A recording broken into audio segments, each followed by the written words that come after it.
आइए दोस्तों, हम कक्षा 10 प्रश्नावली 14.1 का दूसरा क्वेश्चन देखेंगे। इससे पहले का सारा वीडियो इस चैनल पर उपलब्ध है, जाकर प्लेलिस्ट में देख सकते हैं। किसी फैक्ट्री में 50 श्रमिक की दैनिक मजदूरी के निम्नलिखित बटन पर विचार कीजिए। यानी 50 मजदूर के संख्या है तो उस पर विचार करना है। दैनिक मजदूर रुपया में मजदूर यानी 100 से 120 जो मजदूर हैं वो 12 रुपये कमाते हैं। 120 से 140 हैं जो 14 रुपये कमाते हैं। ऐसे ही 140 से 160 है तो 8 मजदूरों की संख्या है जो ये कमाते नहीं है। इनके बीच का संख्या बताया गया है कि 100 से 120 में 12 गो है, 120 से और 40 में 14 है, 140 से 160 में 8 है, 160 से 80 में 6 है और 180 से 200 के बीच में 10 है। तो पहले इसको आइए हम बना लेते हैं आकृति। तो पहले हम दैनिक मजदूरी रुपये में लिख लेंगे। तो यहाँ पर है 100 से 120, फिर है 120 से 140, फिर 140 से 160, फिर 160 से 180 और उसी प्रकार 180 से 200 यानी 20 के अंतराल पर दिया गया है।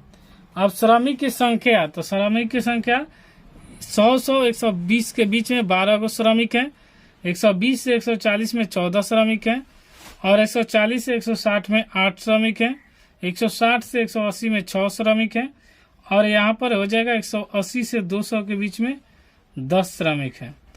अब हम वर्ग चिन्ह निकालेंगे। वर्ग चिन्ह बराबर होता है कि देखिए यहाँ पर वर्ग चिन्ह बराबर लिखा है ऊपरी वर्ग सीमा प्लस निचली वर्ग सीमा बटा में 2 कर देंगे तो हमें वर्ग चिन्ह निकल जाता है।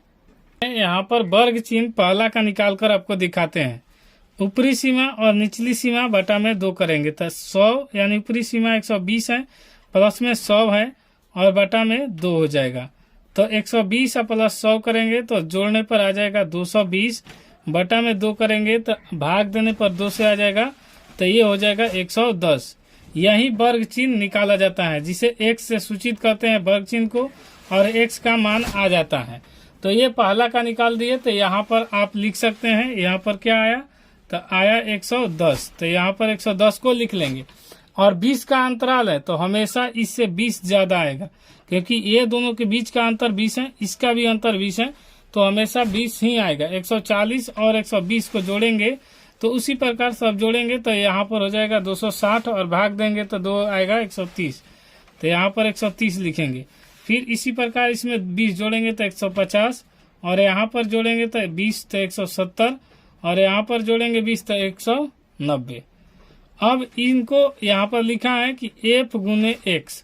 ये क्यों जरूरी है? क्योंकि माध्य बराबर आपको फॉर्मूला में लिखा जाएगा तो पता चलेगा कि सिग्मा fx बटा में सिग्मा f होता है। तो अब इनको गुना करना जरूरी है, यानी f का मान ये है श्रमिक की संख्या और वर्ग चिन्ह इतना है तो ये दोनों को गुना करेंगे। तो गुना करने के लिए सिंपल हम 12 11 से करेंगे और 1 0 आगे बैठा देंगे। तो गुना करने के लिए आप यहाँ पर देख सकते हैं, गुना करके हम दिखा सकते हैं। यहाँ पर तो देखिए 12 और 11 से, तो यहाँ 12 एकम 12 और फिर 12 एकम 12, एक छोड़ के लिखा जाता है गुना में तो ये हो जाएगा 2 और 2 1 3 और 1, तो यहाँ पर 132 आया तो लिख लेंगे। 1 0 है आगे तो यहाँ पर 1 0 रख लेंगे। उसी प्रकार यहाँ पर भी गुना करेंगे तो यहाँ पर गुना करेंगे 14 से और 13 से, तो 14 13 से यहाँ पर आपको गुना करके दिखा दे रहे हैं 14 गुने 13, तो 14 3 42 और 14 एकम 14, तो यहाँ पर हो जाएगा 2 4 4 8 और 1, तो 182 और 182 के आगे 1 0 देंगे क्योंकि ये 0 गुना नहीं किए। तो इसी प्रकार सबको गुना करेंगे तो ये 15 8 20 से होता है तो यहाँ पर लिख लेंगे 15 8 20 से और 1 0 आगे है तो यहाँ पर। फिर उसी प्रकार 17 छक दिलोता से होता है तो 1 0 2 लिख लेंगे, आगे 1 0 दे देंगे। फिर यहाँ पर 19 दाह में 90 190 होता है और यहाँ पर 1 0 है तो यहाँ पर 1 0 लिख लेंगे। अब उसके क्या करेंगे, यहाँ पर सबको जोड़ेंगे।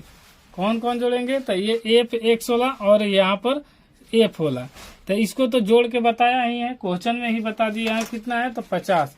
तो यहाँ पर क्वेश्चन में ये वाला को जोड़ा है, ऐसे भी जोड़ देते हैं तो 12 और 14 जोड़ेंगे तो 12 और 14 तो 12 24 2 26 और 4 30 30 4 34 और 6 40 और 10 50। तो ये आ गया आपका 50। तो यहाँ पर लिख लेते हैं सिग्मा एफ बराबर आ गया 50। यहाँ पर लिखेंगे अब सिग्मा एफ एक्स, क्योंकि यहाँ पर एफ एक्स है तो यहाँ पर और जोड़ देते हैं। तब जोड़ेंगे तो 0 आएगा, पहले 0 0, फिर यहाँ से दोगे 2 2 4 और ये 2 6 और 9 और 2 11 11 8 19 19 3 22 की हासिल 2 और 2 1 3 और 1 4 5 6 और 1 7। तो यहाँ पर आ गया 72 60। तो ये 72 60 हो गया, यहाँ पर 7260। तो अब माध्य बराबर का होता है, तो माध्य बराबर होता है कुल प्रेक्षणों का योग बटा में कुल प्रेक्षणों की संख्या। तो यहाँ इंग्लिश में लिखा हुआ है, तो यहाँ पर इंग्लिश लिखेंगे, माध्य को एक से सूचित करते हैं। यहाँ पर हो जाएगा सिग्मा एफ एक्स बटा में सिग्मा एफ, यही होता है माध्य का डिफिनेशन यानी निकालने का। तो यहाँ पर 72 सिग्मा एफ एक्स का आया है मान 72 60 और यहाँ पर सिग्मा एफ बराबर आया है 50।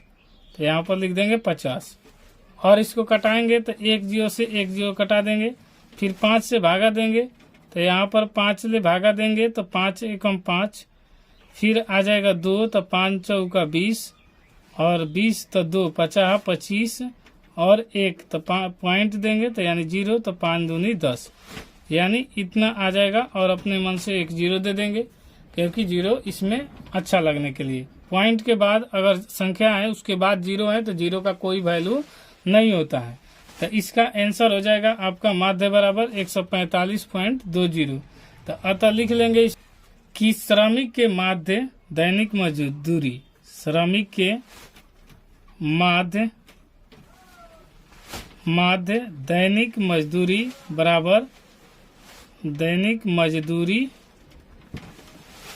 बराबर हो जाएगा 145.20 और यही आपका आंसर हो जाएगा। दोस्तों वीडियो पसंद आता है तो लाइक शेयर सब्सक्राइब जरूर कीजिएगा। कोई दिक्कत होता है तो कमेंट बॉक्स खुला रहता है, कमेंट कीजिएगा। अगला वीडियो देखते हैं नेक्स्ट वीडियो में, तब तक के लिए जय हिंद।